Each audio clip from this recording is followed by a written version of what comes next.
Una marca de dientes en el cuerpo de Lisa Levy. Ese fue el rastro biológico que Ted Bundy no pudo borrar. Tras años de burlar a la justicia con su carisma y fugas imposibles, su propia anatomía irregular lo traicionó ante el jurado. ¿Cómo pudo un detalle tan primitivo y grotesco ser la única pieza capaz de desmantelar la mente criminal más escurridiza de Estados Unidos? Tallahassee, Florida, 15 de enero de 1978, 3:00 de la madrugada. El termómetro marca temperaturas inusualmente bajas para el estado del sol. En el campus de la Universidad Estatal de Florida, el silencio es absoluto. La casa de la Hermandad Chi Omega parece un refugio seguro para las jóvenes que descansan en su interior. Nadie escuchó la puerta trasera ceder. Un hombre se desliza por los pasillos. No busca dinero, no busca objetos de valor. En menos de 15 minutos, el agresor ataca a 4 mujeres. 2 de ellas, Margaret Bowman y Lisa Levy, mueren en sus camas. El ataque es frenético, brutal y metódico. El perpetrador abandona la escena antes de que los gritos de las supervivientes alerten a las autoridades. La policía de Tallahassee se enfrenta a una carnicería, pero en el análisis forense del cuerpo de Lisa Levy, el médico legista encuentra una pista crucial: un error del ejecutor. Una marca de mordida doble en el glúteo izquierdo de la víctima. Es una impronta profunda clara, una firma biológica grabada en la piel. Febrero de 1978. Pensacola, una patrulla detiene un Volkswagen Beetle robado. Al volante se encuentra un hombre que se identifica como Kenneth Misner. Tras un interrogatorio exhaustivo, surge la verdad. Su nombre real es Theodore Robert Bundy. Se había fugado de una cárcel de Colorado meses antes. Es inteligente, es carismático y está convencido de que no hay pruebas físicas que lo sitúen en la casa Chi Omega.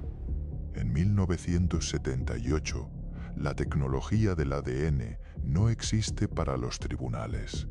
Las huellas dactilares en la escena del crimen son insuficientes. La fiscalía sabe que tiene al hombre más buscado de Estados Unidos, pero necesitan un vínculo irrefutable.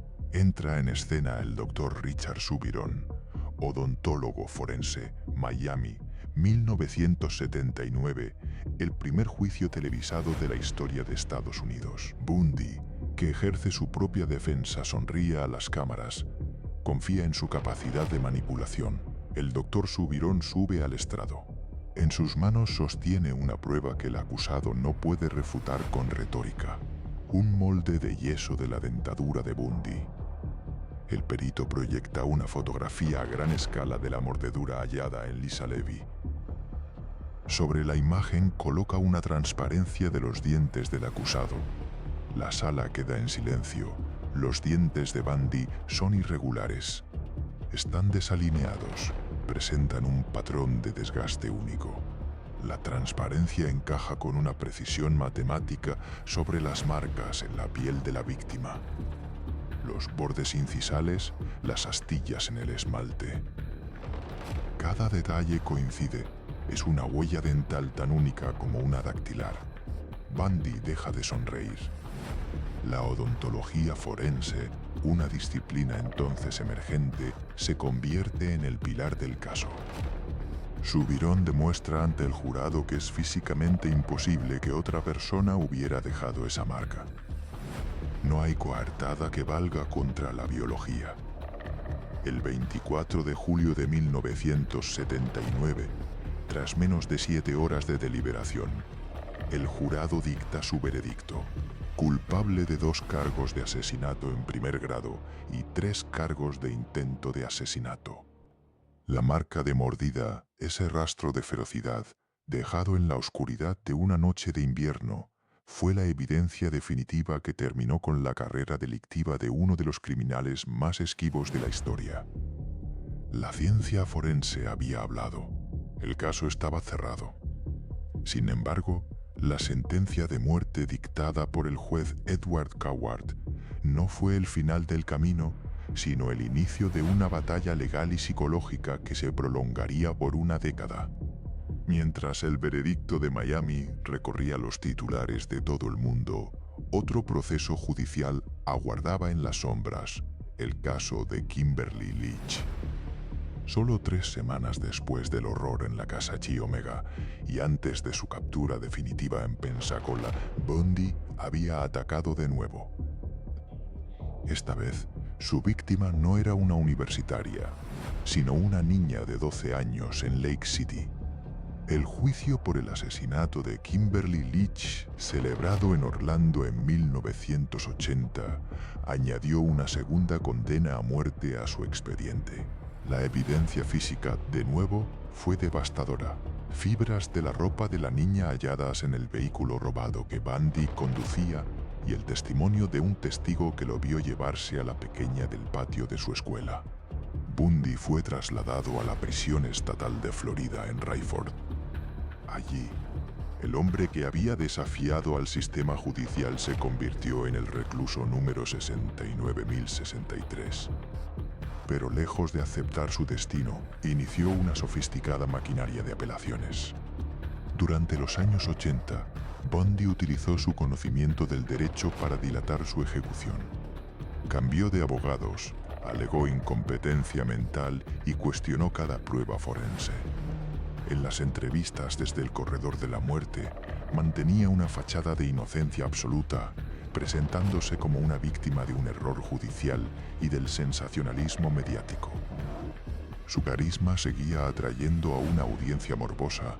Recibía cientos de cartas de admiradoras y curiosos, consolidando su estatus como el primer asesino serial superestrella de la era televisiva.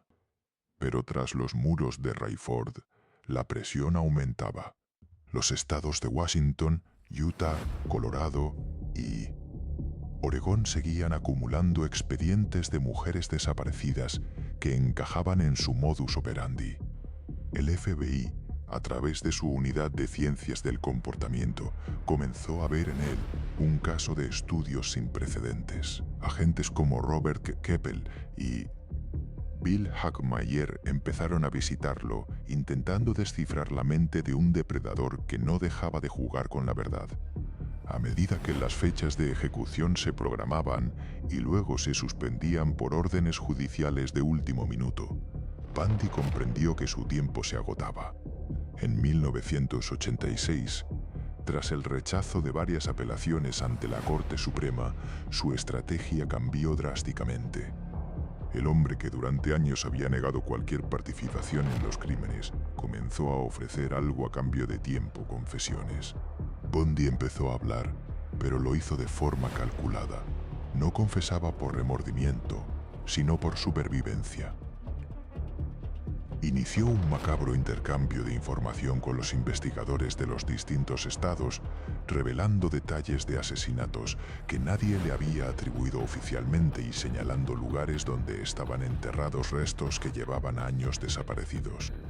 Cada nueva revelación era una pieza de un rompecabezas que se extendía por toda la geografía estadounidense, pero también era una maniobra para detener el interruptor de Old Sparky, la silla eléctrica de Florida.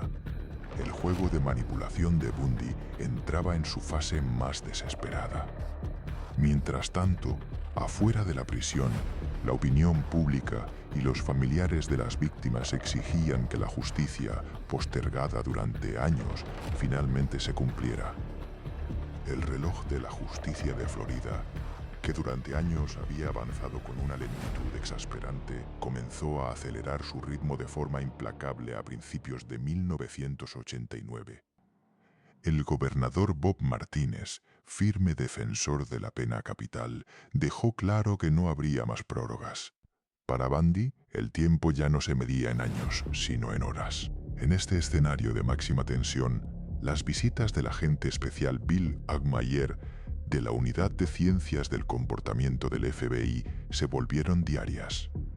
Entre las paredes de concreto de Rayford se gestaba una de las series de interrogatorios más perturbadoras de la historia criminal.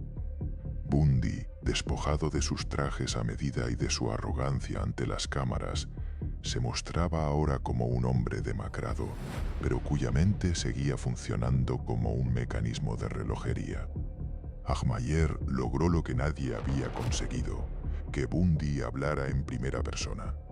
Hasta entonces, Ted solía referirse a los crímenes en tercera persona, analizando la psicología del agresor como si fuera un observador externo.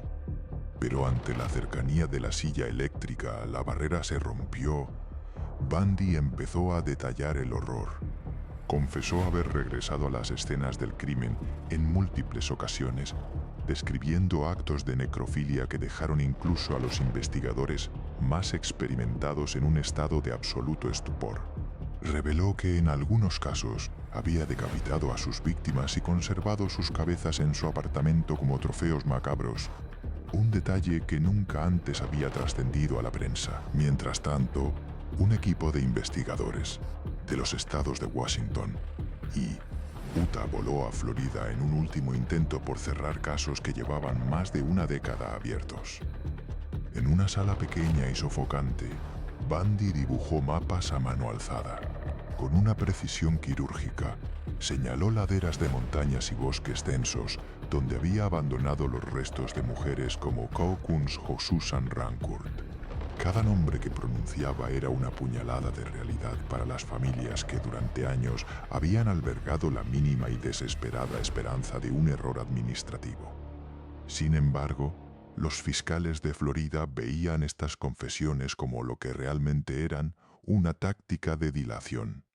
Bundy ofrecía detalles a cuentagotas, sugiriendo que aún quedaban muchos más cuerpos por encontrar, pero solo si se le concedía más tiempo. Era un mercado negro de información donde la moneda de cambio era la vida del asesino.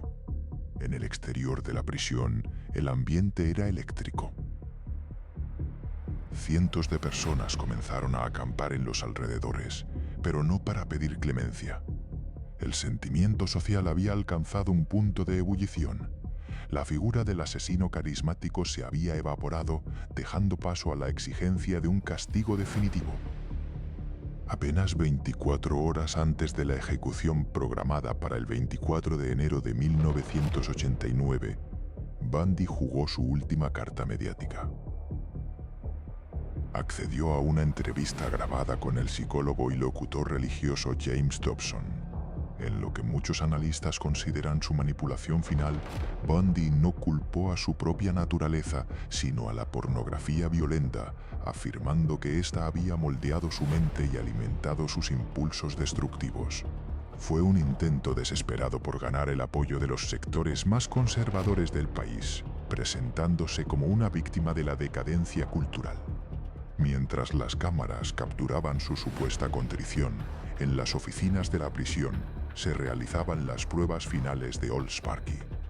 Los técnicos revisaban los electrodos y el suministro eléctrico, asegurándose de que nada fallara. Ted Bundy, el hombre que había burlado a la policía en 2 estados y escapado de 2 prisiones, se encontraba finalmente acorralado en una celda de 3 por 3 metros, escuchando el eco de los preparativos para su propio final. El inventario de sus secretos aún no estaba completo y el tiempo, por primera vez en su vida, no era algo que pudiera manipular. La noche del 23 de enero de 1989, mientras el país procesaba sus declaraciones sobre la pornografía, las opciones legales de Theodore Robert Bundy se extinguieron por completo. La Corte Suprema de los Estados Unidos rechazó su última petición de suspensión por una votación de 7-2. Ya no había más tecnicismos, no quedaban más jueces a los que seducir ni más mapas que dibujar. El hombre que había convertido el sistema judicial en su propio escenario se encontraba por primera vez sin guión. Dentro de la prisión estatal de Florida, el protocolo se ejecutaba con una frialdad mecánica. A las 7:00 p.m. se le sirvió su última cena: un filete término medio, huevos fritos, croquetas de patata, tostadas con mantequilla y mermelada, leche y zumo. Bundy, sin embargo, apenas probó bocado. El apetito que lo había impulsado a devorar vidas ajenas parecía haberlo abandonado frente a la inminencia de su propia desaparición. Pasó gran parte de su última noche en vela hablando por teléfono con su madre, Louise Bundy, y con sus abogados, alternando momentos de una calma inquietante con estallidos de sollozos que resonaban en el corredor de la muerte. A pocos kilómetros de su celda, la atmósfera en los campos que rodeaban la prisión de Rayford era cualquier cosa menos sombría. Lo que debía ser una vigilia se había transformado en un espectáculo mediático y social sin precedentes. Cientos de personas se congregaban bajo la luz de las hogueras, bebiendo cerveza y alzando pancartas con lemas como Burn Bundy, Quemen a Bundy o Tuesday is Toast Day. El martes es el día de la tostada. Los vendedores ambulantes hacían su agosto vendiendo camisetas con la imagen de una silla eléctrica. Era el juicio final de la opinión pública, una catarsis colectiva que exigía el cierre definitivo de una era de terror que había comenzado 15 años atrás en el noroeste del Pacífico. Al amanecer del 24 de enero, comenzó la fase física del protocolo de ejecución. Los guardias procedieron a afeitarle la coronilla y la pantorrilla derecha, una necesidad técnica para asegurar el contacto de los electrodos y minimizar el riesgo de que el cuerpo se incendiara durante la descarga. Bundy, que siempre se había enorgullecido de su apariencia pulcra y su imagen de joven profesional prometedor, se miraba en el reflejo de los cristales como un extraño. Aquel ritual de despojo era el preludio final. A las 7:00 AM, el superintendente de la prisión, Tom Barton, entró en la celda de Bundy junto con un ministro metodista. El asesino, vestido con una camisa azul claro y pantalones de algodón azul oscuro, fue escoltado hacia la cámara de ejecución. Los testigos, entre los que se encontraban periodistas y representantes de las fuerzas del orden que habían perseguido su rastro de sangre por medio país, ya estaban sentados tras el cristal. Bundy fue conducido hacia Olds Parky, la imponente estructura de roble que presidía la sala. Sus ojos recorrieron a los presentes, buscando quizás una última conexión, un último rastro de la atención que tanto había ansiado durante su vida. Sin embargo, lo que encontró fue un silencio sepulcral y la mirada fija de quienes solo esperaban que el cronómetro llegara a cero. Sus manos fueron sujetadas con correas de cuero grueso, y el equipo de ejecución comenzó a ajustar los electrodos sobre su piel recién afeitada. El tiempo de las palabras, de las manipulaciones y de los secretos se estaba agotando rápidamente. El superintendente Barton se inclinó hacia Bundy y le preguntó si tenía unas últimas palabras. El hombre que había utilizado su elocuencia como un arma de seducción y engaño durante más de una década, aquel que se había defendido a sí mismo en los tribunales y que había dilatado su ejecución mediante interminables apelaciones, se limitó a una frase breve.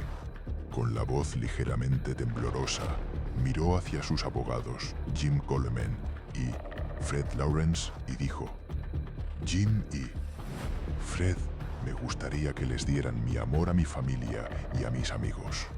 No hubo una petición de perdón para las familias de las víctimas, ni una confesión final de arrepentimiento que limpiara su conciencia. A las 7:06 AM, se colocó la pesada capucha de cuero negro sobre su rostro, ocultando sus facciones del escrutinio de los testigos. El verdugo, un ciudadano anónimo que recibía $150 por su labor, accionó el interruptor. Una descarga inicial de 2,0 voltios recorrió el cuerpo de Bundy, seguida de una serie de impulsos regulados para asegurar el cese de las funciones vitales. El cuerpo del asesino se tensó violentamente contra las correas de cuero. Sus manos se cerraron en puños rígidos. Durante 2 minutos, el sistema eléctrico de la prisión estatal de Florida trabajó para extinguir la vida del hombre que personificaba el concepto moderno de asesino en serie.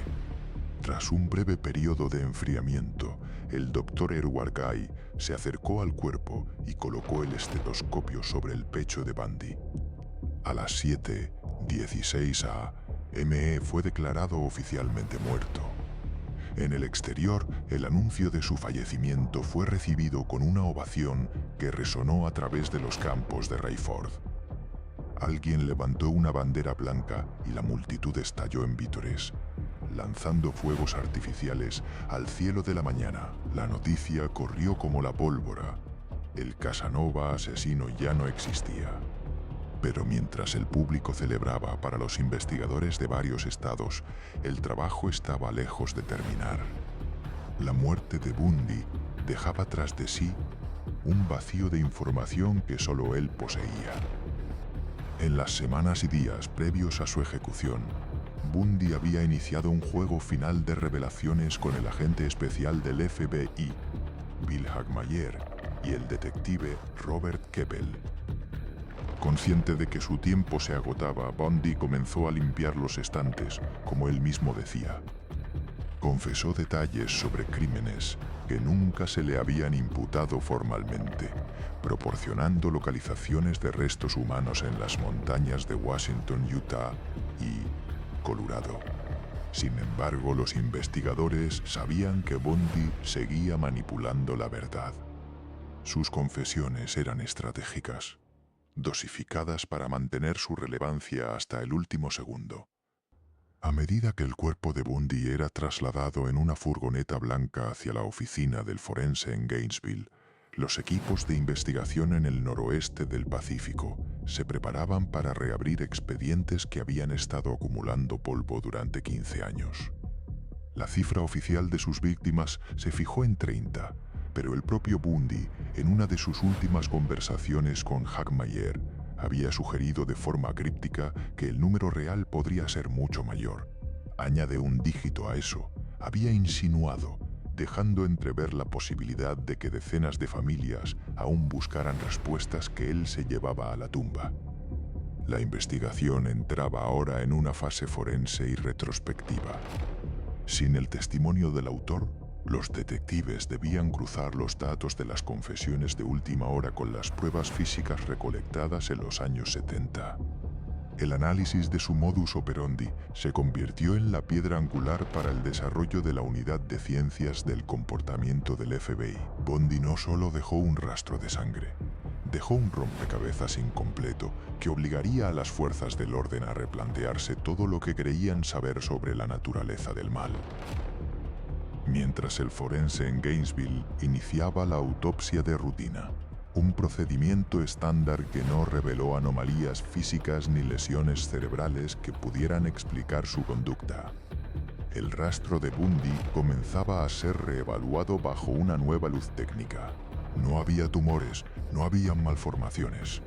El cerebro del hombre que había aterrorizado a una nación era, desde un punto de vista fisiológico, frustrantemente normal. Esta conclusión médica solo reforzó la inquietud de los perfiladores. El mal que Bundy representaba no era un error biológico, sino una construcción psicológica refinada. En las semanas posteriores, el foco de la investigación se desplazó miles de kilómetros hacia el noroeste. En los densos bosques de Taylor Mountain y los alrededores de Issaquah, en el estado de Washington, equipos de antropología forense y detectives de homicidios comenzaron a peinar zonas específicas que Bundy había señalado en sus cintas grabadas con Robert Keppel. Armados con mapas rudimentarios dibujados por el propio asesino, antes de morir, los investigadores buscaban los cementerios personales donde Bundy había depositado los restos de sus víctimas de mediados de los 70. La tarea era titánica. El paso del tiempo, la erosión y la actividad de la fauna local habían dispersado los restos óseos, convirtiendo la búsqueda en una macabra labor de arqueología. En algunos puntos, solo se recuperaron fragmentos de cráneos o vértebras que habían sobrevivido a 15 inviernos. Cada hallazgo, sin embargo, servía para confirmar una dolorosa realidad. Bundy no había mentido sobre la ubicación de los restos, pero sí había omitido nombres. El número de víctimas identificadas comenzó a chocar frontalmente con la lista de personas desaparecidas que nunca habían sido vinculadas oficialmente a él. Simultáneamente, en Quantico, Virginia, la Unidad de Ciencias del Comportamiento del FBI procesaba las más de 100 horas de entrevistas que Bill Hagmaier había mantenido con Bundy. Estas grabaciones se convirtieron en el manual de usuario de un depredador sexual. Bundy, en sus últimos días, había hablado de sí mismo en tercera persona, describiendo la entidad o el impulso que lo dominaba. Los analistas John Douglas y Robert Ressler utilizaron este material para perfeccionar el sistema de tipología de asesinos. La distinción entre el agresor organizado y el desorganizado encontró en Bundy su ejemplo máximo de organización, encanto superficial y planificación meticulosa. Pero mientras el FBI extraía lecciones académicas en Utah y Colorado, los investigadores se enfrentaban a un muro de silencio burocrático. Con la muerte del reo, muchos casos fueron cerrados administrativamente para ahorrar costes judiciales. A pesar de las sospechas de que Bundy era responsable de al menos una docena más de desapariciones en la región de las Montañas Rocosas, la limpieza de estantes que Bundy prometió resultó ser selectiva. Se llevó consigo detalles sobre el paradero de mujeres como Lynette Culver o Donna Manson, cuyas familias quedaron atrapadas en un limbo de incertidumbre que la ejecución no pudo resolver. El 25 de enero, siguiendo las últimas voluntades de Bundy, su cuerpo fue incinerado. Sus cenizas, por una ironía que muchos consideraron un insulto final a sus víctimas, fueron esparcidas en la cordillera de las Cascadas, en el estado de Washington.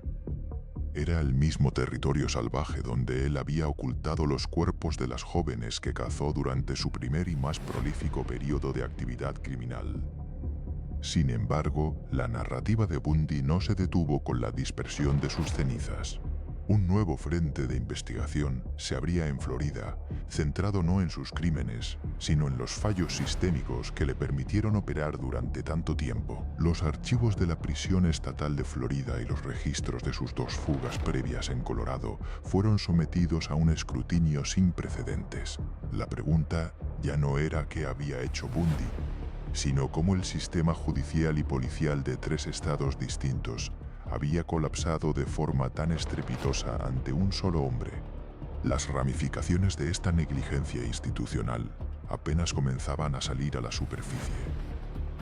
Cada expediente cerrado es un recordatorio de nuestra fragilidad.